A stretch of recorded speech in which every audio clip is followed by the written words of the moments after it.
You're nothing but a janitor, Daniel.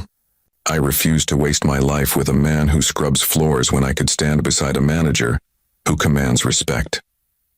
Those were the venom-laced words Melissa Whitmore spat across the marble lobby, her hand clutching the arm of Victor Grant, the hotel manager she had chosen over her husband. Daniel said nothing then, only whispering as he walked away, mop in hand. One day, truth will clean itself. What Melissa never realized, what no one in that glittering lobby realized, was that the man she had just humiliated was not merely a fired janitor. He was the silent majority owner of the entire hotel chain. The moment she betrayed him for the illusion of power, she sealed her own downfall. Viewers, have you ever seen someone throw away gold for fool's silver? Why do people confuse humility with weakness? And what happens when the truth finally rises and strips every mask away? Melissa Whitmore's voice rang out across the marble lobby like a blade tearing through velvet. "You're nothing but a janitor, Daniel. I will not chain my life to a man who smells of bleach while others taste power. You're fired, you're worthless, and from this day forward, you're no husband of mine." Gasps echoed from hotel guests and staff alike. Trays of cocktails paused mid-air. Bellboys froze mid-step. Even the grand chandelier seemed to tremble with the sharpness of her words. In front of them all stood Daniel Whitmore, mop still in hand, the crisp uniform of the cleaning staff clinging to his broad shoulders. His head bowed, his eyes shadowed, but his silence was heavier than thunder. Melissa, her diamond earrings catching the golden light, did not wait for his response. She spun toward Victor Grant, the polished hotel manager with slick hair and a wolf's smile. Victor's arm slid around her waist as though she had always belonged there, and together they turned their backs on the man she had just discarded.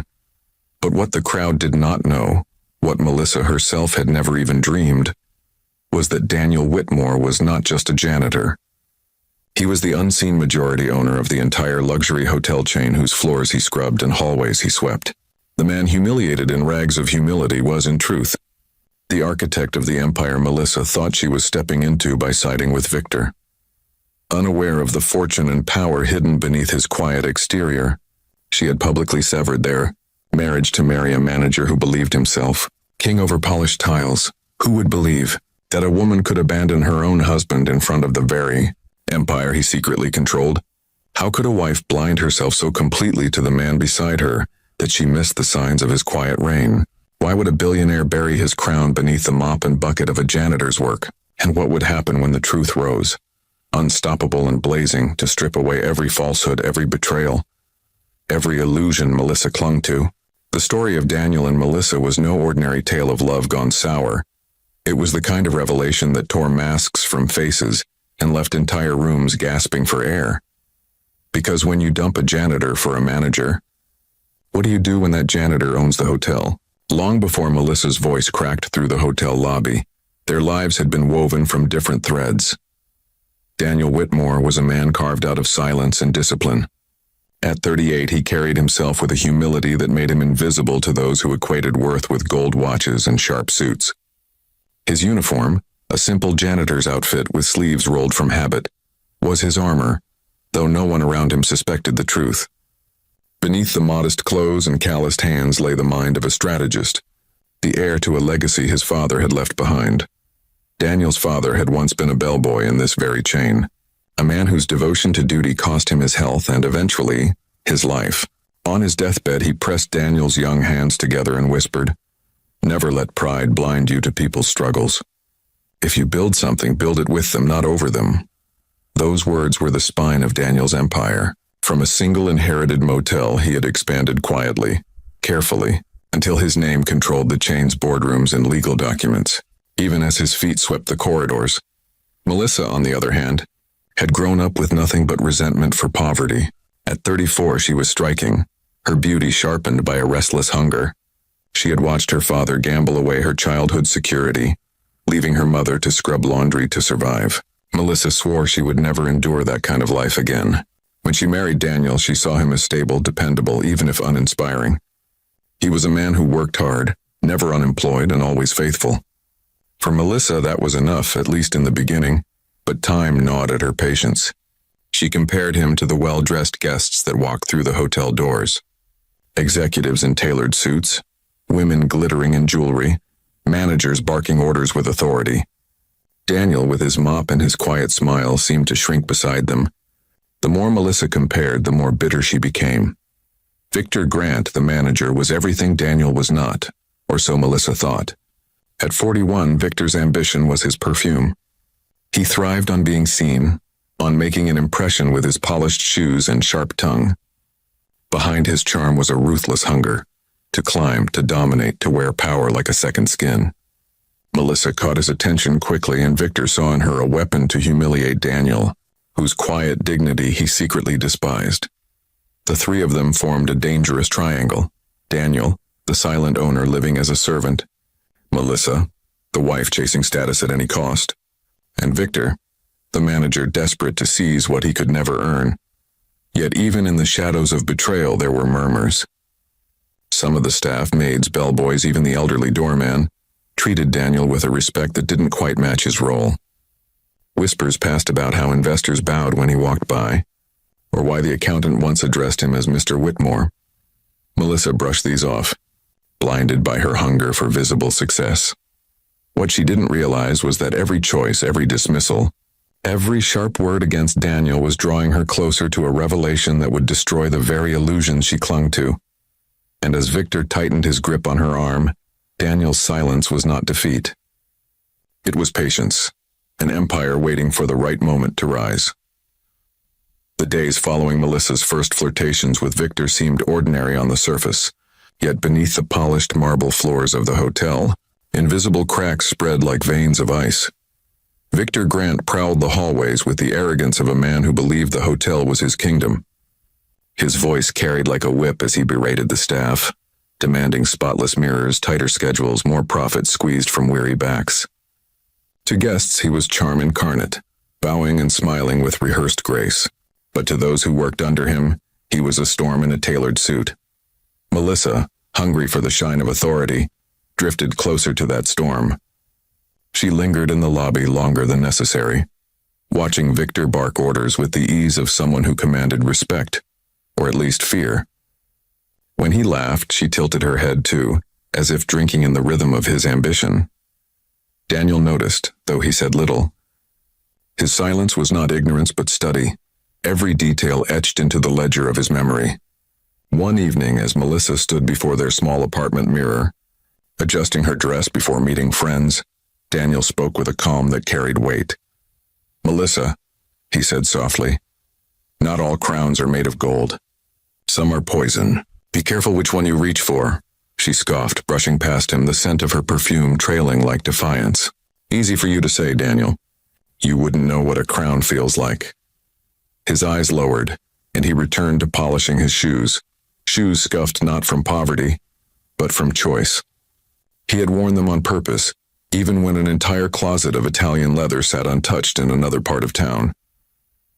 Behind the scenes, Victor sharpened his knives. He had long despised Daniel's quiet dignity, mistaking it for weakness. To Victor, janitors were disposable tools, meant to be replaced, forgotten, never respected. Yet something about Daniel's unshakable calm gnawed at him. At a late-night staff meeting, Victor leaned close to his assistant. "That janitor, Whitmore, he acts like he owns the place. I'll have him gone before the month ends. Watch me." Melissa overheard fragments of such conversations, but instead of alarm, she felt a dangerous thrill. The thought of Daniel being stripped even of his mop, replaced by the sleek Victor at her side, stirred something in her. Pride? Revenge for years of feeling held back? Or simply the intoxicating promise of a life beyond bleach-stained clothes? Still, not everyone was blind. The elderly doorman, Henry, had known Daniel since he was a boy. Catching him one afternoon, he whispered, "You're letting her slip, son. Don't stay too quiet for too long. Silence is a weapon, but it can cut both ways." Daniel only gave the man a nod, his jaw tightening. The weight of his father's words pressed at the back of his mind. Build with them, not over them. Patience. Timing. Truth. But patience was running short. Victor's schemes gathered like thunderclouds. Melissa's eyes glittered with dissatisfaction, and the lobby's polished chandeliers were about to bear witness to a storm that could not be swept away with any mop. The trap was set on an ordinary morning. The hotel's grand lobby sparkled with light streaming through its glass ceiling, the scent of fresh lilies drifting from vases placed strategically by the concierge desk. Guests arrived with rolling suitcases, bellboys moved briskly, and Daniel went about his quiet routine, mop in hand, humming faintly under his breath. Victor Grant watched him from the mezzanine, lips curled in satisfaction. His assistant had already slipped a bottle of expensive wine, uncorked and half empty, into Daniel's janitor closet. Later, when the inspection team arrived, they would find it alongside a falsified report of missing inventory. The accusation Daniel had stolen from the hotel. At noon, Victor struck. In front of guests and staff, he descended the lobby staircase with the false report in hand. Daniel Whitmore, his voice carried like a gavel. You've violated the trust of this establishment. Theft, negligence, misconduct. You're hereby terminated, effective immediately. Gasps erupted. Daniel stood still, his mop leaning against the wall like a witness to injustice. He opened his mouth to respond, but before he could, Melissa's sharp heels clicked across the marble. She rushed forward, face twisted in fury. Finally, she spat, voice rising high enough for every ear to catch. Do you all hear that? I have wasted years of my life on this man, scrubbing floors while real men like Victor run empires. And now the truth is out. He's not just worthless, he's a thief. The crowd stiffened at her cruelty, but Melissa wasn't finished. She seized Victor's arm, pressing herself against him as though she belonged there. From this day on, I stand with a man of vision, she declared, eyes blazing at Daniel. Not a janitor who drags me into shame. Daniel's silence deepened. His jaw tightened, but he did not defend himself. The humiliation hung heavy, a weight pressing down from the chandeliers to the marble floors. Staff whispered behind their hands. Guests shook their heads, but Henry, the old doorman, muttered under his breath. Careful, girl. You're throwing stones at a mountain you can't see. Melissa ignored him, turning her back fully on the husband she once promised to love. Victor, basking in the spectacle, slipped his arm tighter around her waist, his eyes gleaming with triumph. Daniel bent slowly, retrieving his mop. He stood tall, sweeping one last look across the faces that stared at him. Melissa's gloating, Victor's smug, the staff's conflicted. His voice, when it came, was low but sharp enough to slice through the air. One day, he said quietly, truth will clean itself. And with that, he walked out of the hotel, mop over his shoulder like a soldier carrying his weapon, leaving behind whispers that would not die. Melissa thought she had traded a janitor for a king. Victor thought he had destroyed a rival. Neither realized they had just set fire to their own illusions. Daniel left the hotel with the slow, deliberate pace of a man carrying more than a mop. His uniform, damp with sweat and humiliation, clung to him as he stepped into the city's late afternoon bustle. The world outside didn't care that a man had just been stripped of dignity in front of his wife. Cars honked, vendors shouted, and somewhere a street musician played a mournful tune.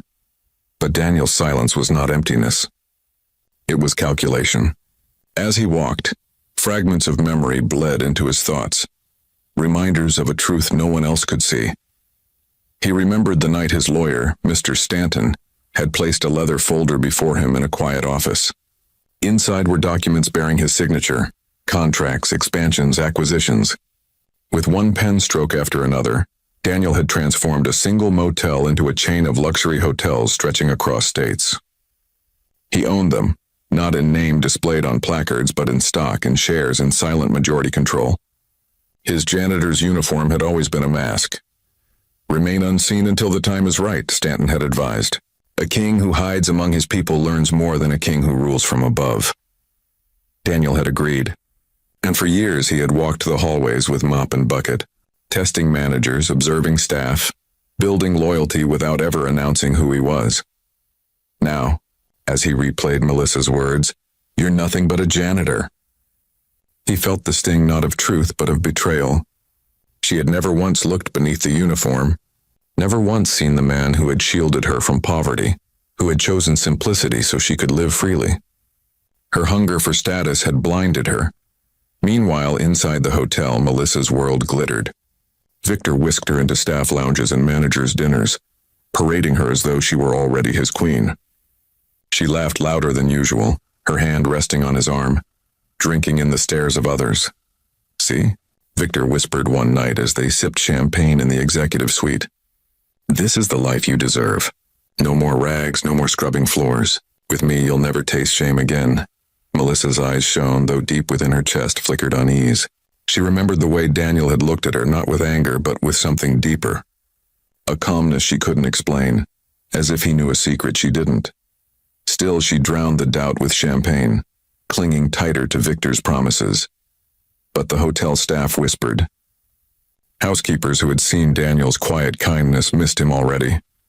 Bellboys recalled how he had once paid for a colleague's surgery anonymously. Even Henry, the old doorman, shook his head at Melissa as she strutted by on Victor's arm. "You think you married up?" he muttered. "But some crowns are fool's gold." Outside, Daniel stood on a quiet balcony of a separate property, a hotel he also owned but never revealed. He gazed at the skyline, hands resting on the railing. His phone buzzed with a message from Stanton. "The board is ready for you, Mr. Whitmore. When do you wish to reveal?" Daniel's lips tightened into the faintest of smiles. "Not yet," he whispered to the night. "Let them dig their own graves first." Victor Grant's charm wore thin faster than champagne bubbles. Within weeks of Daniel's firing, the manager who once wooed staff with polished words revealed the sharp steel underneath. He slashed break times, demanded overtime without pay, and treated mistakes as personal insults. A maid who left fingerprints on a mirror was reduced to tears under his tirade. A bellboy who dropped a guest bag was fired on the spot. His family left without income. Melissa, at first intoxicated by Victor's confidence, found herself blinking at the brutality. She had imagined herself on the arm of a gentleman, admired by staff, envied by women. Instead, she discovered she was tethered to a man who wielded fear as his only weapon. At a staff dinner, Victor raised his glass. "Weakness has no place in this hotel," he declared. "I'll carve out every soft edge until we run like a machine." Melissa forced a laugh, but her stomach twisted. Daniel's quiet patience, his gentle words returned to her memory like ghosts. She shoved them away with another gulp of wine. Meanwhile, Daniel had not vanished. He moved like a shadow through the city, watching, listening. His hands still bore calluses from years of choosing work over display, but now he used them differently.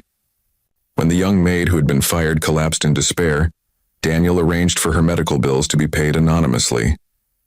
When the bellboy's family couldn't afford rent, an envelope of cash appeared at their door with no sender's name. The staff whispered of a guardian angel, never suspecting the janitor they once pitied was behind it all. Henry, the doorman, guessed the truth but kept silent, his eyes glinting whenever Melissa strutted by in borrowed glory. Victor, however, grew suspicious. He noticed the fired maid's recovery, the bellboy's family suddenly safe from eviction. "Someone's meddling," he growled to his assistant. "And I'll find out who." Melissa began noticing more than just Victor's temper.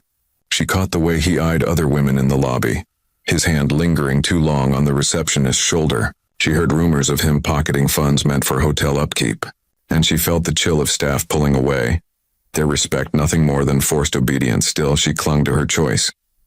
Admitting regret was a weight heavier than pride would allow. Better to hold her head high and pretend, even as cracks spread across the marble facade of the life she thought she had secured. Far away, in a dimly lit boardroom, Daniel reviewed quarterly reports. Profits had dipped since Victor's reign, staff turnover rising like smoke from a fire. The board watched him expectantly. "Shall we intervene, Mr. Whitmore?" one asked. Daniel leaned back, his eyes shadowed. "Not yet. Let him tighten the rope around his own neck. When the time comes, we'll cut it." Outside, the city's lights glowed against the night. Somewhere, Melissa adjusted her diamond earrings before another dinner with Victor. Still blind to the truth she was dancing dangerously close to.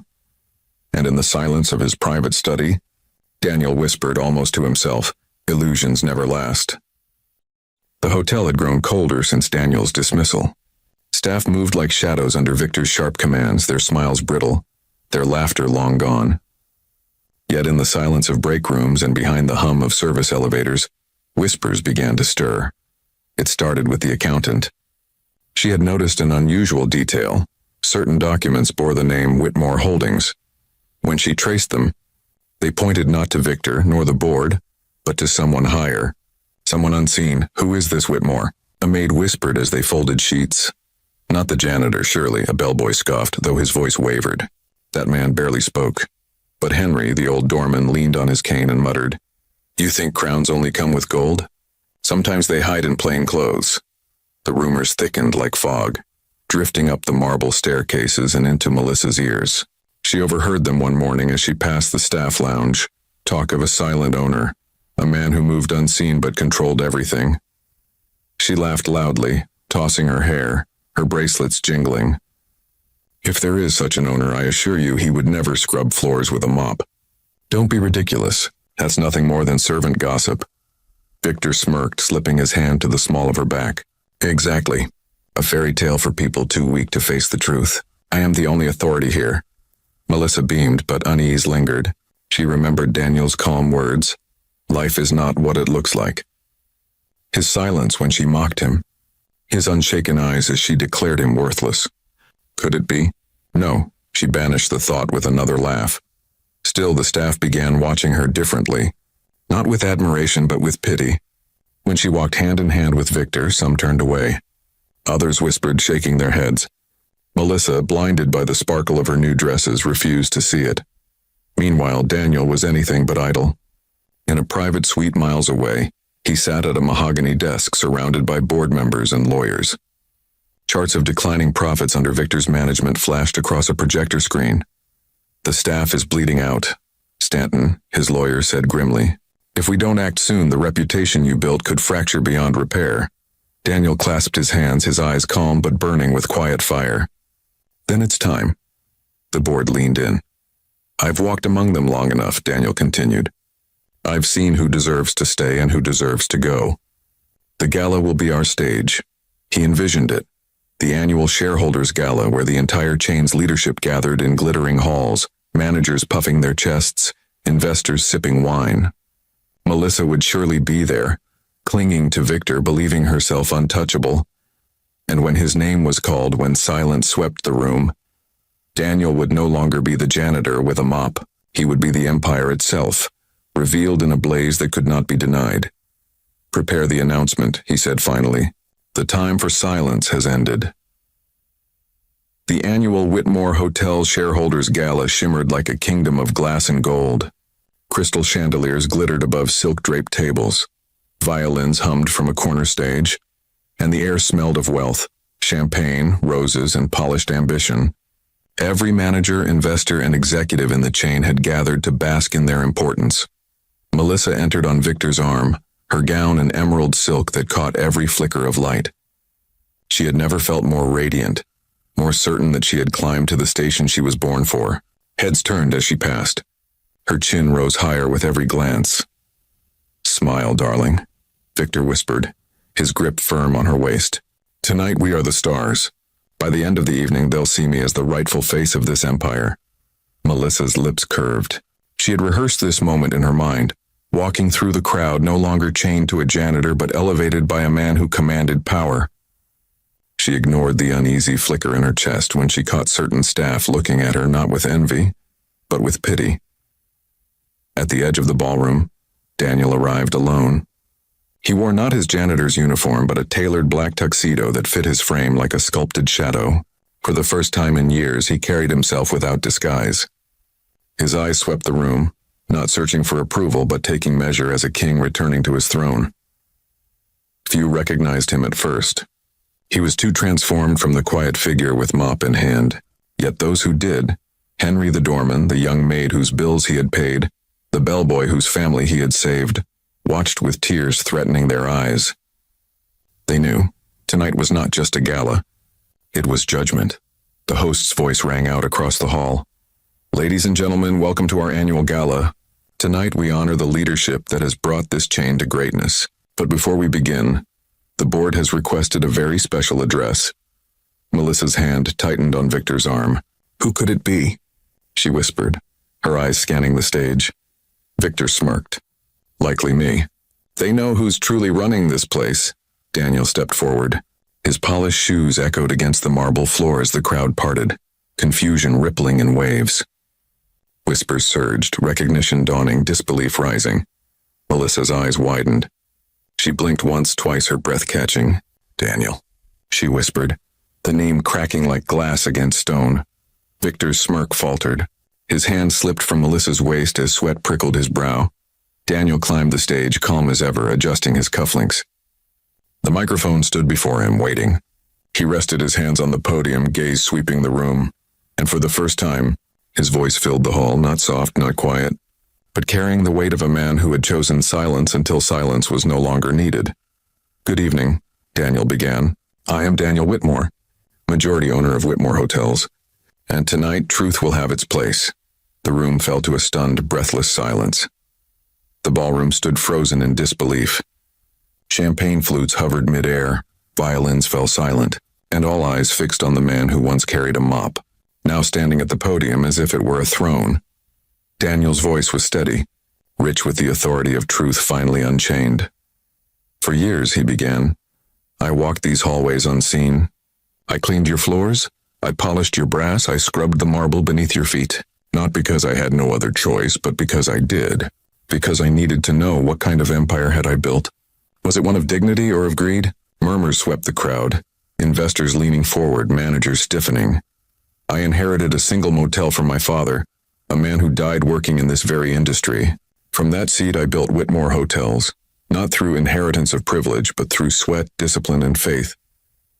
But I chose to hide behind the uniform of a janitor, to see with my own eyes how my people were treated. What I found was not pride but abuse, not loyalty but fear. And tonight that ends." A wave of applause burst from the staff tables. Tears streaked the maid's cheeks. The bellboy clapped until his palms stung. Henry the doorman pounded his cane against the floor. Victor's face drained of color. "This is absurd," he barked, striding toward the stage. "He's a liar, a disgraced employee. Do not be fooled by this costume. He's enough." Daniel's single word silenced him. His eyes burned with a calm fury. "Victor Grant, you framed me for theft, humiliated my staff, and bled this hotel of its dignity. As of this moment, you are terminated. Security, remove him." Two guards stepped forward, their movements crisp. Victor's protests echoed, "You can't do this. She chose me. I was the king here." But the words only made his fall more pathetic. They dragged him out as the room erupted in whispers. Melissa stood rooted, her gown shimmering under the chandelier, but her face pale as ash. Her lips trembled as she finally found her voice. "Daniel, I didn't know. You never told me." Daniel turned his gaze upon her, the weight of years settling between them. "I wore no crown because I wanted to be seen for who I was, not for what I owned. You mocked my silence, my humility, and you abandoned your vows for a man with a polished suit. You saw a janitor and spat on him. You never saw the husband who carried you when you had nothing." Gasps swept the room. Melissa's hand shook as her champagne flute slipped and shattered on the marble. Her knees weakened, but pride kept her standing. "Daniel, please," she whispered desperately. "I made a mistake. I chose wrong. But we can fix this." His eyes softened, but his voice did not bend. "No, Melissa. You didn't just choose wrong. You revealed who you are, and that cannot be undone." Applause thundered through the hall, not for Melissa's pleas, but for Daniel's truth. Staff rose to their feet, investors nodded, and the ballroom seemed to tremble with justice restored. Melissa, once radiant on Victor's arm, now stood alone, stripped of the illusion she had traded her soul for.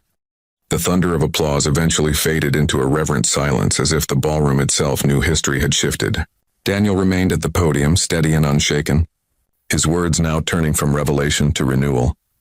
"This chain was not built on marble and chandeliers," he declared, his gaze sweeping over faces both proud and guilty.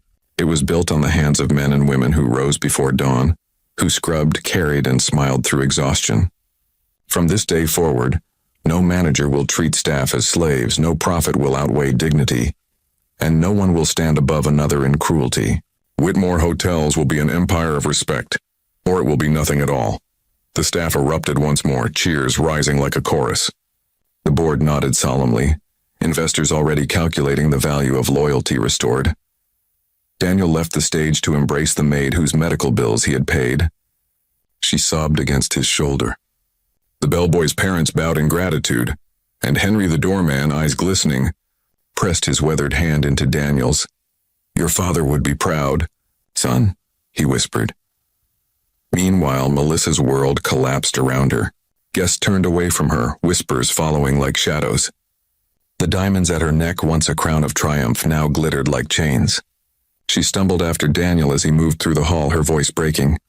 "Daniel, please, I was blind. I only wanted security. I didn't know—" He stopped, turning slowly.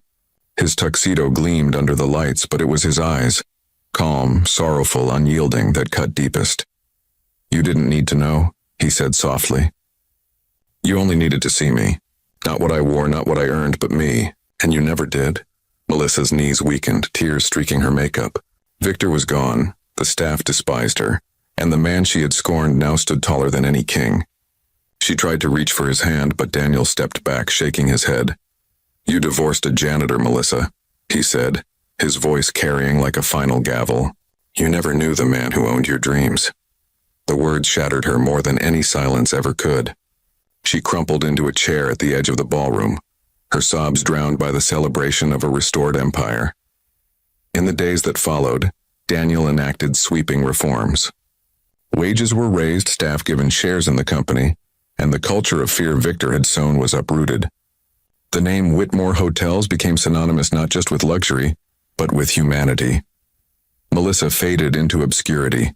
Once seen as radiant, she became a cautionary tale whispered among staff. A woman who chose status over loyalty, appearance over truth, and lost everything. And Daniel? He did not bask in vengeance. He returned to his quiet life, still walking the halls of his hotels, sometimes in a tuxedo, sometimes in simple clothes. To him, the crown was never the point, because the empire he built was not marble, not chandeliers, not wealth.